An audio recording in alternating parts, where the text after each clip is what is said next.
to discuss. When it come to news, ain't no better than us. When it come to news, ain't no one you can trust. We got a lot to touch, so it's time to crush. We got a lot to discuss. When it come to news, ain't no better than us. When it come to news, ain't no one you can trust. We got a lot to touch, so it's time to crush. So it's time to crush. We're really proud of being able to maintain that 8 millisecond effective latency even with multiple controllers. And so that's what the wireless puck protocol is all about. Say you buy the Steam Machine plus Steam Controller bundle, you're going to have a puck in that bundle, right?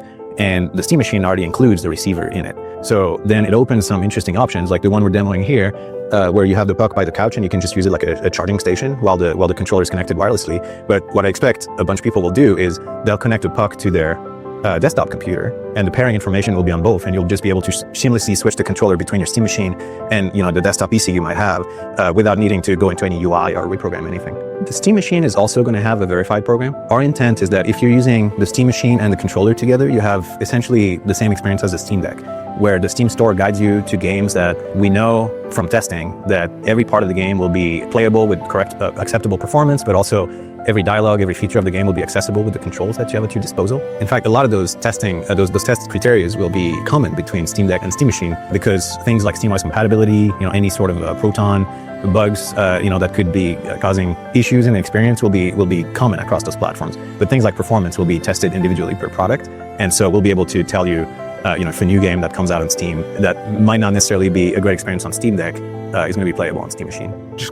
So if you were paying attention, you understand that they're going to have multiple bundles of the Steam Machine. They're going to have Steam Machines that come without the controller. They're going to have Steam Machines that come with the controller. And their whole idea is that the controller is really its own isolated unit. This is the reason why they introduced 3 different items. They didn't say that they introduced the Steam Machine, that every console usually comes with a controller. You talk about the controller, you can talk about the features of the controller, but they're talking about the controller, it's a separate entity, which makes me believe that this would be like an elite controller from Xbox, priced accordingly, from $179 and up. This controller also, some of the games may not work with the controller. Some of the games will work with the controller. Different bundles with the controller, the puck with the controller. It's a huge thing that goes along with it, because this controller is made to be a satellite device that is from your PC to your Steam Machine. So the Steam Machine itself comes with a puck included inside the machine. But when you get the controller, it has a puck unit that you're able to place to your PC, so that you're seamlessly able to jump from your PC to your Steam Machine with the same controller, with that whole verified, does it work with this? If a game doesn't work really well with your Steam Deck, but it might really work with your Steam Machine, or if it really doesn't work with your Steam Machine, it might work with your Steam Deck. There's a lot of different variables going here, and they're gonna have badges and stuff like that to tell you what works, what doesn't work, what's good, what's not good. Is that good? I don't know. It sounds great in theory, but in practice, I think a lot of consumers need more hand-holding than they're letting on. Clear whether this is a Steam Deck verified or Steam Machine verified, etc.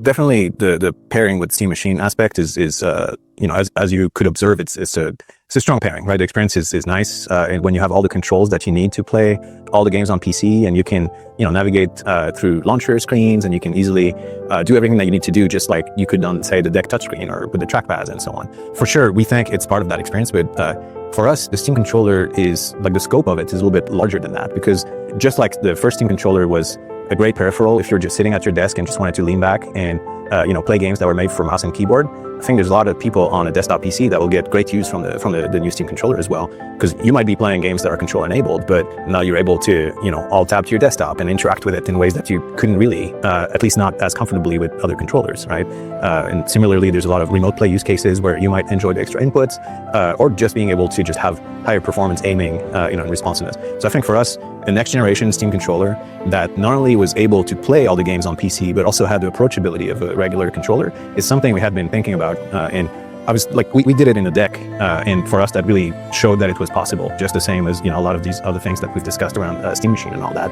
It was the right time to make it standalone. But definitely the controller, great pairing with Steam Machine, but also with the dock deck, desktop PC, and really anything that runs Steam. We expect that there might be a reason that someone would want to use the new Steam controller with it. Again, this is further evidence that that controller is meant to be a standalone device.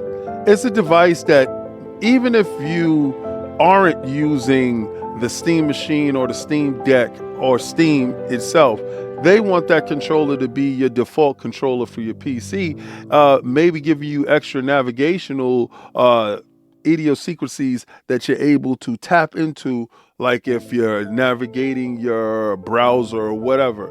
I think the controller is, like I said before, is going to be priced in a way that is going to be kind of premium. Not kinda, is going to be premium. The star of the show here is the control mechanism to get you into the games, right? Let's be real.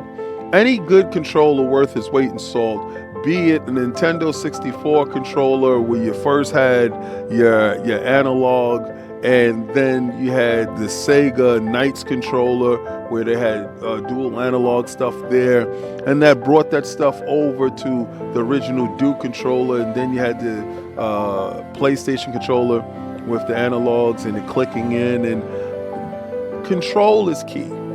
If you can craft a good controller, then that controller can last for years. And it seems like this controller was built to withstand those years.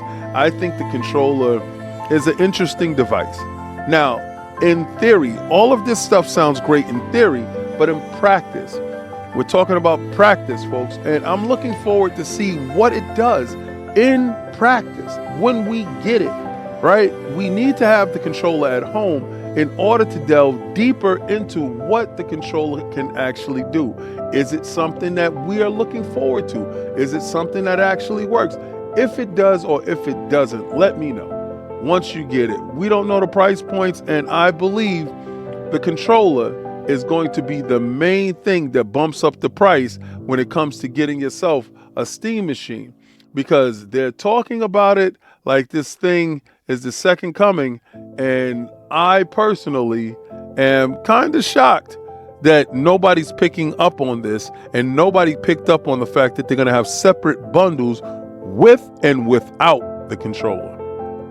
So in my humble expert opinion, I actually believe that the Steam controller is going to be priced anywhere competitively because it's an elite experience. I believe that the controller is going to be priced anywhere from $179 to $200 plus.